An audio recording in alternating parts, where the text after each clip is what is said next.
अच्छा, पोइ जॾहिं लॉ बि ठही वियो आहे, कानून बि आहे ऐं हिन जे अगेंस्ट इंसान कमु न पियो करे सघे, पोइ छा वजह आहे त हिन ते इम्प्लीमेंटेशन कोन थी थिए? छा शिकायत अगरि कजे थी त पोइ उन शिकायत खां पोइ उन FIR खां पोइ जेको उनजो प्रोसेस आहे छा उहो एॾो सख़्तु न आहे जंहिंजी वजह सां माण्हू हिन शइ खे एॾो लाइट था वठनि ऐं उन्हनि खे ख़ौफ़ बि न आहे?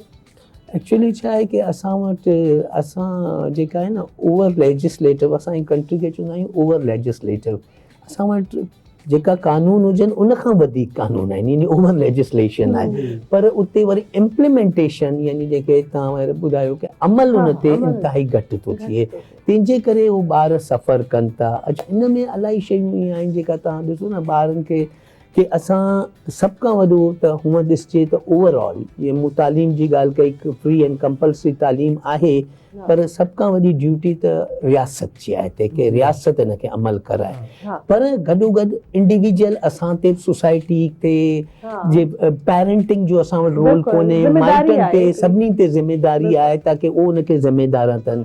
त असां जेको आहे न हर ॻाल्हि में हर को पंहिंजे शोबे में गाफ़िल आहे उते। हाणे जेको एम्प्लॉयर आहे हाणे सस्ती एम्प्लॉयमेंट लाइ चाहे थो कि भई को वॾो माण्हू रखंदुसि त हेतिरा पैसा ॾियणा पवंदा, ही नंढिड़ो ॿार आहे हिन खां ही कमु वठंदोसि ऐं उहो घटि पैसनि ते मिलंदो ऐं उनखे हू पंहिंजे रोब असर में बि रखंदो ऐं उन में ॾिसो ॿारनि खे बाक़ाइदा मारियो वञे थो, बाक़ाइदा उनखे ॿारियो वञे थो,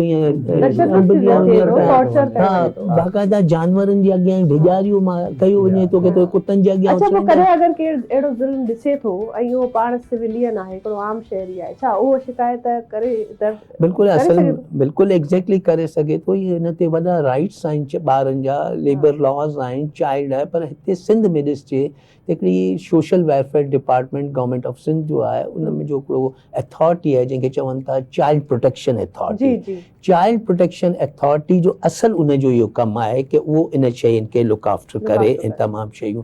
हाणे मिसाल जे तौर ते मां क्लिफ्टन साइड अक्सर ॾिसंदो आहियां कि तव्हां ॾिसो कि वॾी अहम जॻह आहे, 3 तलवार 2 तलवार क्लिफ्टन ते या हाइपर स्टार, हाँ जिते मेन जिते हिते तारिक रोड ते अल्लाह वाली चौरंगी नुमाइशी आहिनि। अच्छा, ही जो क्लिफ्टन वग़ैरह जो हिते आउं ज़िक्र कयां थो, हिते जेको पावर ऑफ कॉरिडोर्स में यानी मिनिस्टर साहिबान, हाई ब्यूरोक्रेसी हर वॾा उते गुज़रनि था। हाणे उते तव्हां हिकिड़ी चीज़ जो नोटिस वठो कि हाणे इन छा कयो आहे कि जेका हिकिड़ा पेंट करे गोल्डन बॉयज़ गोल्डन या सिल्वर गर्ल्स बीहारियूं आहिनि, हाणे उहे छा पिया कनि कि हुनखे जेको मेकअप लॻायो थो एतिरो ख़तरनाक आहे, केमिकल्स, कि उहो काड़ी में गर्मी में उन स्किन खे बाक़ाइदा कैंसर थिए थो, उनजी अखियुनि जी रोशनी वञी सघे थी, but nobody is taking action या nobody is taking notice for that कि उनजी तव्हां ॾिसो न। अच्छा, वरी असां पब्लिक खे अवेयरनेस खपे, असां छा था कयूं 50-100 उनखे ॾेई उन सां गॾु उनखे चऊं था स्टेच्यू ठाहो, पोइ उन सां गॾु सेल्फियूं बि कढायूं। त इहा अवेयरनेस पब्लिक में बि अचणु घुरिजे, इहे तमामु शयूं ॿारनि ते हिते इन ते अमल दरामद। हीअ त हिकिड़ी नंढड़ी एग्ज़ाम्पल ॾिनी मूं तव्हांखे, इन ई तरह खोड़ सारियूं आहिनि। तव्हांखे ॿुधायां पाकिस्तान में तक़रीबन 1,20,000 1,30,000 ॿार उहे आहिनि जेका पार्कनि में सुम्हनि था, रोडनि ते सुम्हनि था, फुटपाथनि ते सुम्हनि था, गलियुनि में सुम्हनि था,